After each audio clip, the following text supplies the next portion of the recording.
Përshëndetje, përshëndetje të nderuar zonja dhe zotrim, përshëndetje të dashur miq. Ja ku po ritakohemi sërish me mua Tirona Lili në kanalin Monitor TV.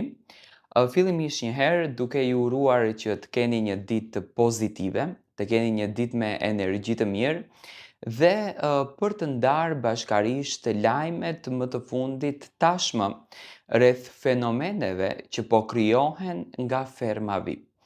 Mimoza Ahmeti. Mimoza Ahmeti është në shënjestër të banorëve brenda, por edhe të njerëzve jashtë. Shumë duan të dinë për të, shumë pyesin rreth saj, hyrja e saj që në ditën e parë në ferm ka trazuar të gjithë rrjetet, një grua shumë modeste, një grua shumë e thjeshtë, një grua që tregonte një jetë shumë të rëndë, por pyetja më e madhe është se nga vjen Mimoza. Dhe kjo pyetje në fakt u bë edhe më e theksuar që nga momenti kur Radioni filloi që ta ofendon identitetin e Mimozës. Unë kam marrë të gjitha detajet e mundshme në fakt për të kthehemi pak në retrospektiv, të flasim për jetën e Mimozës, ato gjëra që ndoshta akoma nuk janë thënë në linjën e jetës së saj dhe nuk e di nëse Mimoza do t'i thotë. Djali xhaxhai të Mimozës, me një pozicion jashtëzakonisht të mirë në jetën e tij, domethënë drejtor në një institucion, mos e përmendim emrin, ka dhënë të gjitha detajet se nga ku rrjedhën familja e Mimozës, kush është Mimoza dhe nga se përbëhet ajo. Domethënë kush është kjo grua që në çdo ditë ka një zgjuarsi të paparë, ka një intelekt të paparë dhe ne nga ajo mësojmë shumë shembuj, marrim shumë thënie, domethënë na nxjerr atë më të mirën e vetes. Zotëria thot kështu: në vitin 54, domethënë do kthehemi shumë herët, nga Mali i Zi erdhi babai Mimozës në Shqipëri, i quajtur Ismail Ahmeti.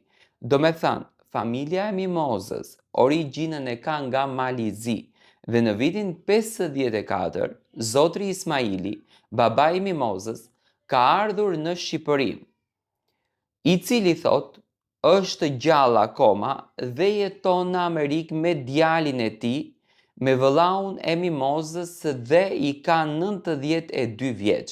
Domethënë është një histori që në fakt dhe Mimoza e ka thënë brenda në ferm që babai ndodhet në Amerikë dhe dëshira e vetme e Mimozës ishte që të shkonte edhe një herë ta vizitonte djatin, sepse gjatë kohës kur nëna e Mimozës kishte vdekur, Mimoza nuk kishte patur mundësi sepse ambasada e Amerikës vdekjen nuk e quante diçka të rëndësishme.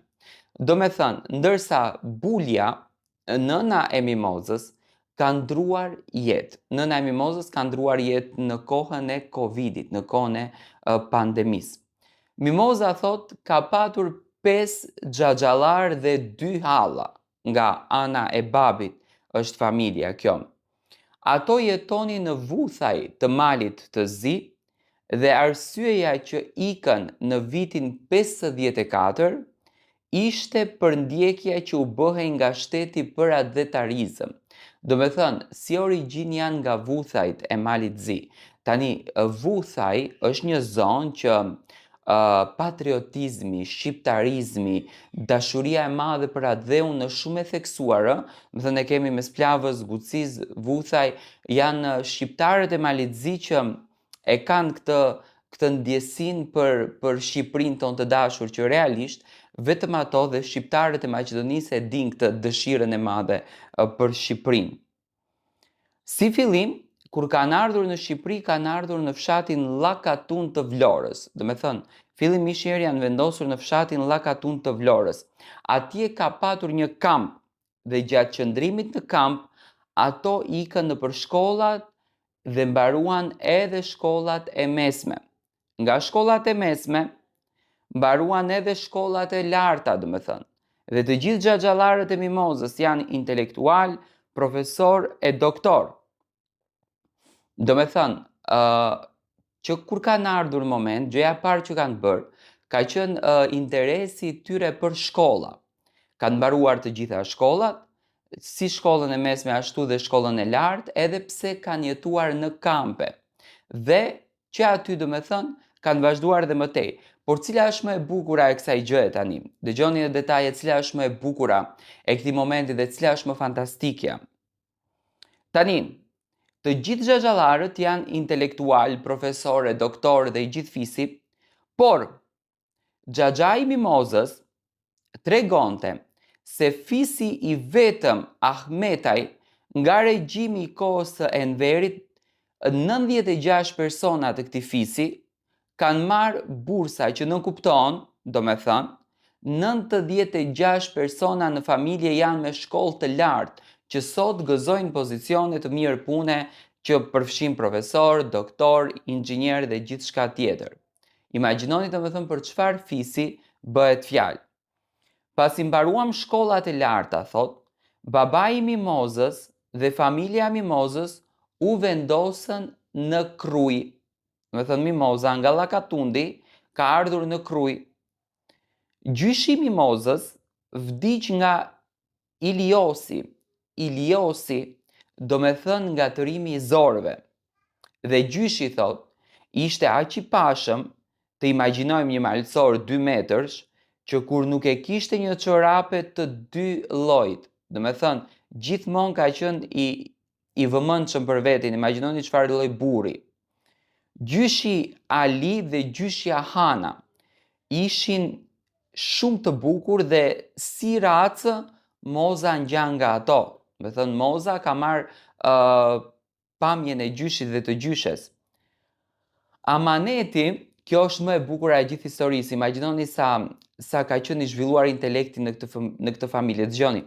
Amaneti që gjyshi la para se të vdiste ishte: ju lutem vetëm pa shkollë mos të ngelni. Imagjinoni, ju lutem vetëm pa shkollë mos të ngelni. Edhe merrni nga një vajzë që është pa shkollë dhe bëjeni me shkollë.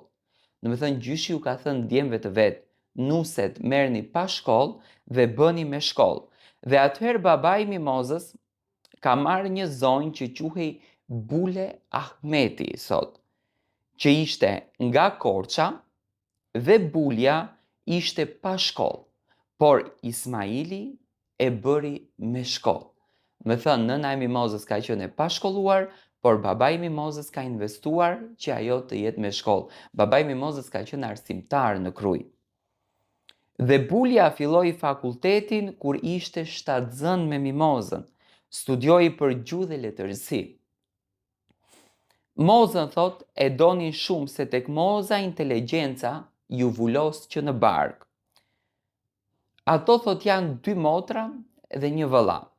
Motra ka mbaruar për inxhinieri dhe ne si fis e kemi një gjë: urdhëro më vrit, por mos më prek në dinjitet.